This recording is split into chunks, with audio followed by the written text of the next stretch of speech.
Selamat malam, saudara yang dikasih Tuhan. Kita berjumpa lagi dalam Syafaat Malam GKI Gading Indah. Lilin yang menyala seperti yang ada di depan saya ini adalah satu simbol yang cukup akrab buat kita. Dalam ibadah di gereja biasanya kita menyalakan lilin sebelum mulai, ya, lilin putih besar. Lalu di minggu-minggu Advent, minggu-minggu Prapaskah, kita menyalakan lilin berwarna ungu seperti lilin ini, ya saudara. Dan sekarang dengan adanya pandemi, di mana sebagian besar dari kita belum bisa beribadah di gereja, gereja mengirimkan lilin untuk dinyalakan dalam ibadah kita di rumah masing-masing. Nah, mengapa lilin? Nah, mungkin Anda pernah bertanya, ya, kenapa kok simbol lilin yang dipakai? Nah, dalam Perjanjian Lama, kalau saudara ingat dalam Kitab Kejadian, dalam kisah penciptaan, hal pertama yang Tuhan ciptakan adalah terang. Ya, di bumi yang dikatakan masih belum berbentuk, kacau balau, gelap gulita, ya, dalam bahasa Ibrani itu tohu wabohu, ya, chaos. Tuhan Allah pertama-tama menciptakan terang. Nah, terang itu yang mengawali semuanya. Dan memang dalam Alkitab terang, cahaya sering digambarkan sebagai simbol atau lambang kehadiran Allah. Karena itu juga dalam ibadah kita sering menggunakan lilin sebagai simbol bahwa Tuhan hadir dalam ibadah ini. Ya, tentu ini adalah sebuah simbol, ya. Kalau satu waktu dalam ibadah lilinnya habis, ya tetap aja jalanlah ibadah itu, ya, tidak perlu menunggu, ya, penatua atau pegawai gereja membeli lilin dahulu. Tapi ini simbol yang menyatakan bahwa Tuhan itu hadir dalam persekutuan kita, dalam ibadah kita, dalam hidup kita, dalam dunia.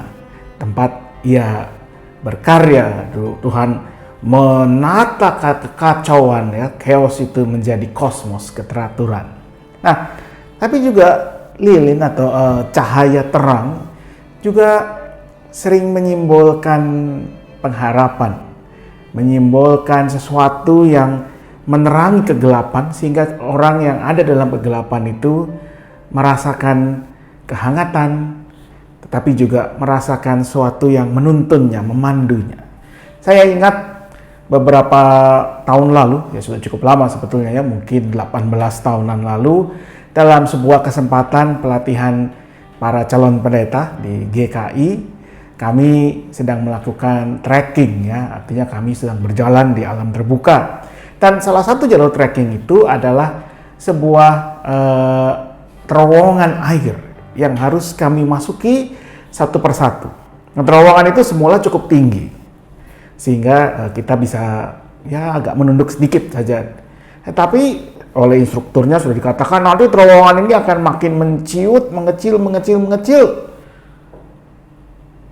Dan hati-hati, ya, di dalam kalau jalannya bercabang, terowongan itu bercabang, kamu akan kesasar entah kemana. Wah, tambah takut, ya, kita, ya. Ya udahlah, mau tidak mau, ya, masuklah saya ke terowongan itu. Dan di awal memang cukup enak, ya, kita bisa cukup membuk sedikit, tapi betul saudara, lama-lama langit-langit itu makin rendah, sehingga saya harus merangkak dalam terowongan air itu. Ya, kira-kira mungkin air itu, ya, dada inilah kira-kira, ya, kalau merangkak. Dan ketika di terowongan itu, di satu titik memang saya merasakan kegelapan yang total, ya, sama sekali. Bahkan tangan sendiri pun tidak terlihat. Dan karena langit-langitnya makin rendah, ya, saya sambil tetap merangkak, saya mencoba mengukur, ya, sebetulnya seberapa rendahnya atau seberapa tingginya langit-langit yang terowongan itu, ya. Dengan siku saya coba tekan ke atas atau ke kiri, ke kanan, supaya mendapatkan orientasi, karena memang gelap total, saudara. Tapi karena tidak jalan lain, tidak mungkin mundur, ya, sambil terus merangkak, sambil cemas, ketakutan, saya tetap merangkak maju.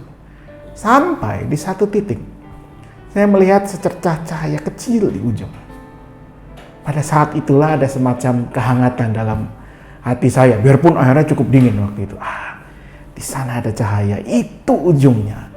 Dan cahaya kecil itu kemudian makin lama juga menimbulkan semacam garis tipis di langit-langit terowongan yang gelap itu, yang kemudian menjadi pemandu saya. Dan rupanya tak berapa lama kemudian langit-langit yang rendah itu makin naik lagi, makin tinggi, sehingga akhirnya saya bisa keluar dengan hanya perlu membungkuk sedikit. Lega sekali rasanya ketika tiba di ujung terowongan itu. Itulah cahaya terang yang memandu, memberikan pengharapan di tengah kegelapan, memberi arah kemana kita harus menuju. Dan menariknya, Tuhan Yesus juga menggunakan simbol yang sama ketika dia mengatakan dalam Yohanes 8 ayat 12, "Akulah terang dunia, barang siapa mengikut aku, ia tidak akan berjalan dalam kegelapan, melainkan ia akan mempunyai terang hidup."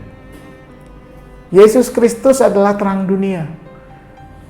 Kalau kita mau mengikut dia, maka janjinya kita tidak akan berjalan dalam kegelapan lagi. Kita akan mempunyai terang hidup itu yang memandu kita, menuntun kita, yang senantiasa memberikan pengharapan ketika kehidupan kita terasa gelap, saudara. Barangkali karena pergumulan iman kita, atau pergumulan keluarga, pergumulan pekerjaan, hidup kita ini bisa terasa seperti ada di dalam terowongan yang gelap. Tidak kelihatan ujungnya, tidak jelas arahnya. Kita tidak tahu harus melangkah kemana. Tapi kata Tuhan Yesus, janji Tuhan Yesus, barang siapa mengikutnya, dia tidak akan berjalan dalam kegelapan karena dia mempunyai terang hidup itu. Tetapi hal yang kedua yang sangat menarik, saudara. Dalam kitab-kitab Injil juga, Tuhan mengatakan begini, "Kamu adalah terang dunia. Kota yang terletak di atas gunung tidak mungkin tersembunyi." Betul, Yesuslah sang terang dunia. Tetapi dia juga mengatakan kamu adalah terang dunia. Dan ayat ini menurut saya, kata paling penting dari ayat ini adalah kata adalah. Kenapa? Karena kata adalah itu mengartikan ini bukan pilihan. Ini juga bukan sesuatu yang belum terjadi. Yesus tidak mengatakan kamu harus jadi terang dunia. Ini hati-hati, saudara. Saya pun harus mengakui kadang-kadang ketika saya berkhotbah atau menyampaikan renungan, saya suka salah menyebut kita harus menjadi terang dunia. No, keliru. Kita adalah terang dunia.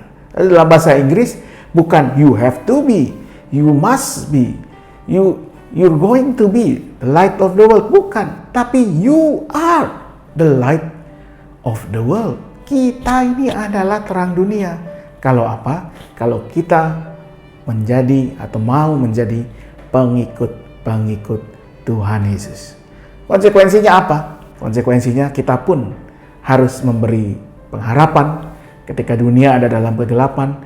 Kita harus juga menghangatkan mereka yang membeku karena kesedihan, karena ketidakpercayaan, karena kehilangan pengharapan. Kita harus menjadi seperti lilin yang mungkin menyalanya hanya bahasa Jawa ya, kriep-kriep kecil. Bukan lampu yang terang benderang seperti di bundaran Kelapa Gading itu ada papan iklan yang tiba-tiba bisa menyala terang sekali dan membutakan. Tapi seperti lilin ini yang menyala mungkin hanya berpendar, tapi tetap setia, menerangi, memberikan pengharapan.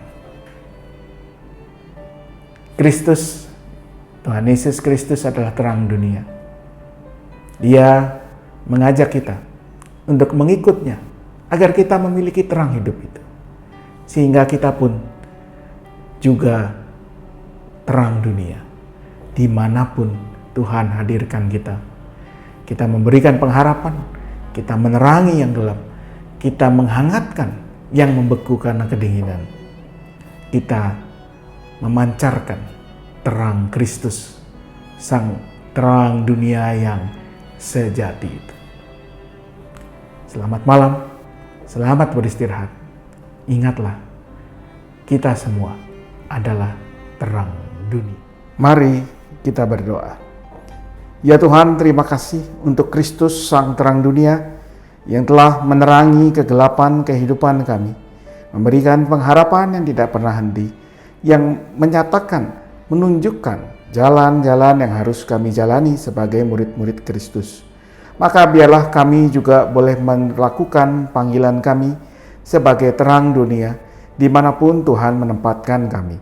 Di tengah keluarga, di tengah gereja, di tengah masyarakat, bahkan bangsa dan negara kami.